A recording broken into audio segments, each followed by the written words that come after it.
Good afternoon. This is RCB News, and I am Ryan Bowling. I want to talk about the misinformation that is being spread by the mainstream media in reference to the Kyle Rittenhouse acquittal. And it is ridiculous the amount of disinformation and misinformation that is being spread by the mainstream media. But I'm going to read a portion of an article from the Epoch Times in reference to that case. And then when I'm completed reading a portion of that article, I'm going to give you my opinion on this whole situation.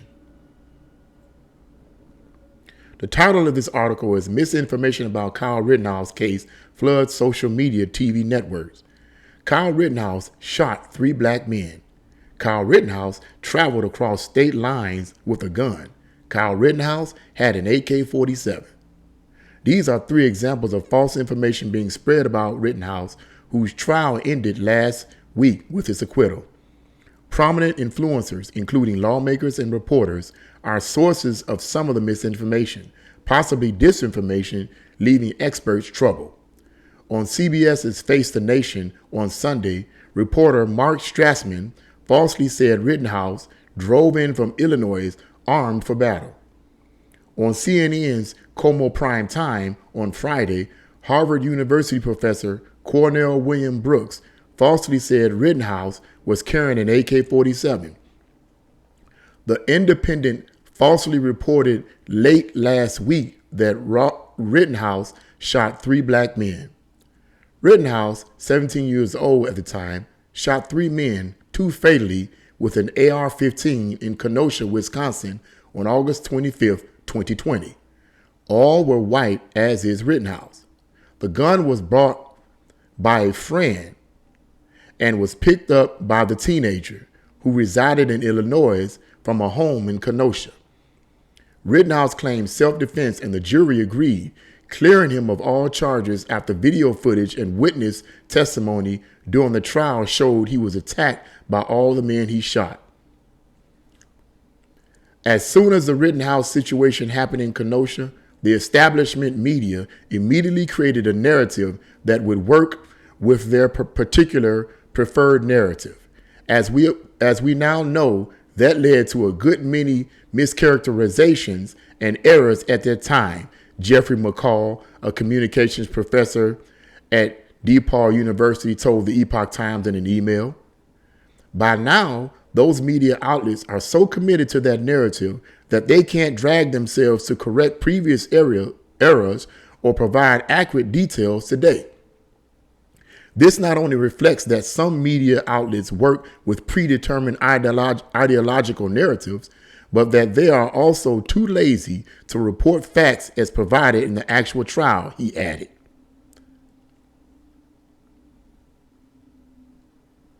On balance, the press has been a destructive force on this story from its beginnings in the coverage of the Jacob Blake shooting that set the whole thing off and which we know was justified, to the downplaying of the $50 million in destruction done by rioters in Kenosha, to the portrayal of Rittenhouse and the particulars of what happened, he told the Epoch Times in a Twitter message.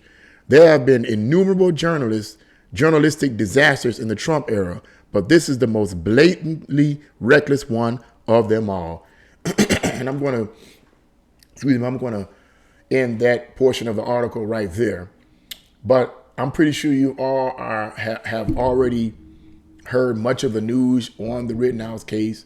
I am happy that he has been freed. It was clearly it was in self-defense. Anyone with eyes to see or looking at it objectively would know that he was acting in self-defense. But I find it incredible that so many people are believing the lies of the mainstream media. And that's what I want to talk about here. And as I said, you can read the Epoch Times, you can read the rest of the portion of that article in the description box below. But I want to bring out what I believe that this is all about. And the first is simply this. This is what I consider to be organized chaos designed to lead to moral chaos, which will eventually lead to physical chaos or some type of a riot like it has in certain cities designed to dismantle this country. That's what I believe, and I've been believing it for quite some time. I don't believe for once that the reporters that are and the journalists that are reporting this information are making a mistake. Oh, I made a mistake. I'm really sorry. And I don't want to give too much of the detail of the article, except to say that in further information in the article states that some of the reporters reneged on what they said, or rather they retracted on the misinformation and disinformation that they gave. And basically they apologized. We made a correction. But I don't believe at all that they're making a mistake. I believe that this is organized chaos. This is designed to lead to moral chaos and eventually violence in order for the powers that be or the government to come in and save the day, thus bringing us closer and closer to their Marxist revolutionary aspects and a global government. I don't believe at all that this is a mistake. And that's one of the reasons why I don't get overly frustrated about it, because when I believe that when you know your enemy and you know their tactics, it doesn't overwhelm you as much. But when you don't know the enemy and you don't know their tactics, you start scratching your head. Why is this going on? Why are these journalists saying this type of stuff? For one, they get paid tons of money. Tons of money. I found that out of my studies some time ago. They get paid tons of money. Some of these people get tens of thousands. Some of these journalists get tens of thousands of dollars every week to spin these crazy, ludicrous stories. And money has become their God. If you're giving somebody $10,000 a week or $100,000 a week, so to speak, if you divide it up, $100,000 a week, that's very, very tempting. That's very, very tempting. And all you have to do is say, well, you know what? Kyle Rittenhouse had an AK-47. Kyle Rittenhouse shot 3 black men. Clearly a clear, blatant lie. I don't even go as far as to say misinformation and disinformation. I think those are just kind words to say it was a lie. A lie is a lie. A lie is defined as an untruth. He didn't have an AK-47. The 3 men that he shot was white. They weren't black. Why would you be saying something like this? Because it's by design. It's designed to cause chaos.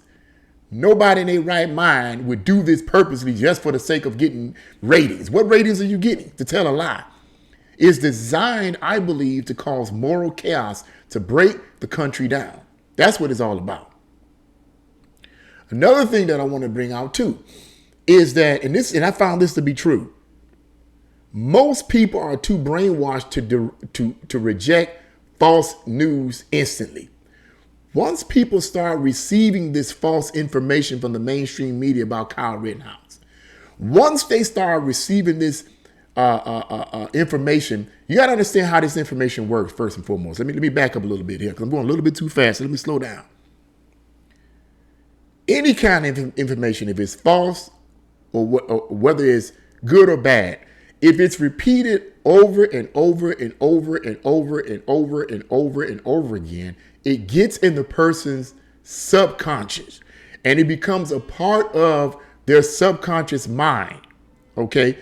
And once something becomes a part of your subconscious, once it becomes a part of your subconscious, it's extremely difficult to change that information. It's extremely difficult to uproot that information.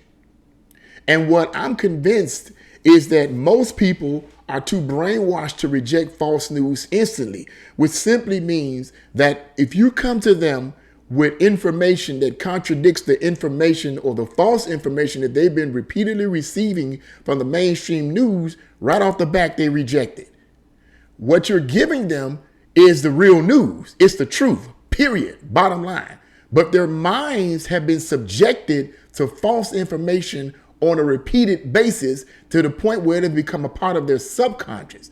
It gets in your subconscious, not your conscious, not merely your conscious, your subconscious. It's your subconscious that is designed to change your behavior, cause you to become bitter, cause you to become angry, walk around with a chip on your shoulder. I was reading the headlines of an article, and I didn't read the article because it just made me so angry.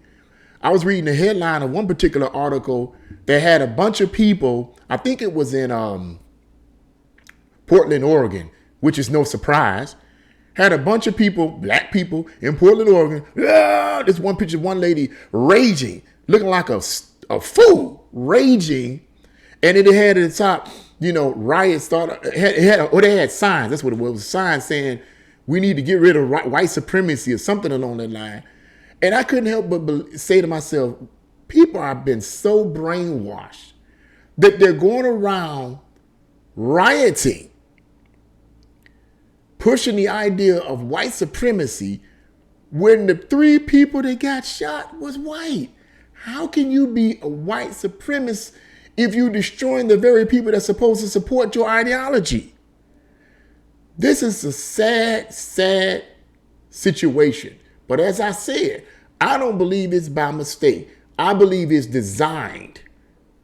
That people have been brainwashed by the repeated lies by design of the mainstream media in order to create chaos and moral chaos, which would inevitably lead to physical chaos and war and violence. And then the government comes in and saves the day, thus bringing us closer and closer to their objective or their goal or their vision. That's what I believe is the case is. Know your enemy. So most people are too brainwashed to reject false news instantly. So here's what I believe to be the solution of this kind of nonsense. In order to deprogram people, you have to calm them down, then explain. This has been my experience all the time. You see these lies being spread by the mainstream media about the Kyle Rittenhouse situation. You see people raging and angry. Now, I live in the city of Cleveland, and I don't see that much rage and anger in the city of Cleveland about this. In fact, I don't hear too many people talking about it, thank God. Because even though the city of Cleveland is mostly Democrat, I think the people here are not radicals. They're not radicals. They're pretty calm in the city of Cleveland. And I'm thankful for that. But at the same time, I'm seeing so much chaos among so many people to the point where it's hard to really talk to them on a one-on-one basis. But it can be done. You can, what I would call, deprogram people. And how you deprogram them is you have to calm them down, then explain. Get them to relax. Say, hold on, wait a minute, let me just explain. Now, if they don't want to listen, there's nothing you can do about that. I don't even bother. Pick your battles wisely. I don't even bother to try to convince them. But if you can, get them to relax. Get them to relax and say, oh, let me just bring something out to you. I'm going to share a short story with you. And this is a family member. I just had a talk with several days ago, a family member, not going to say the name.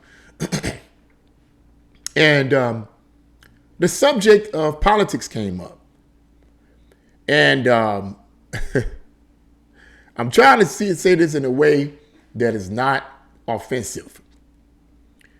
The subject of politics came up, and I mentioned Trump.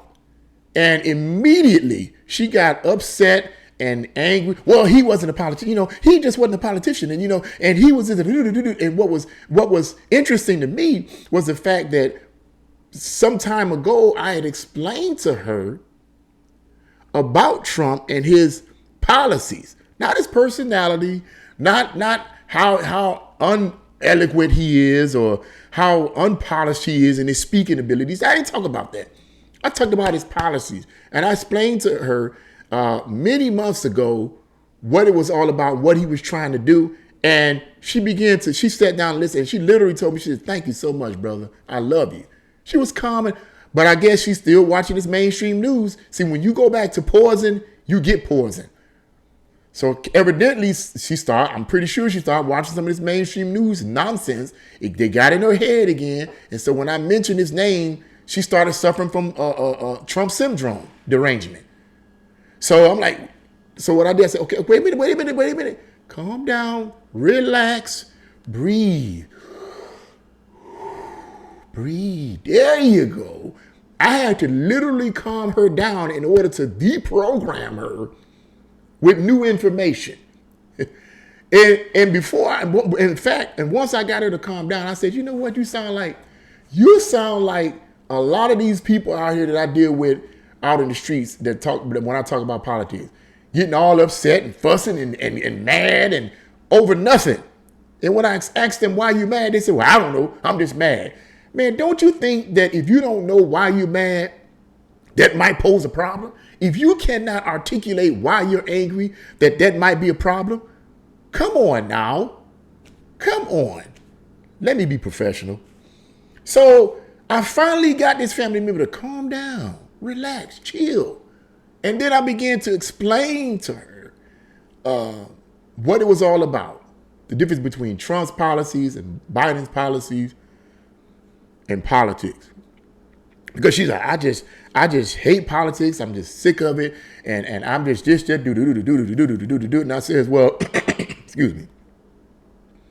I says, well, as quiet as it may be kept, I know you hate politics and politics sucks.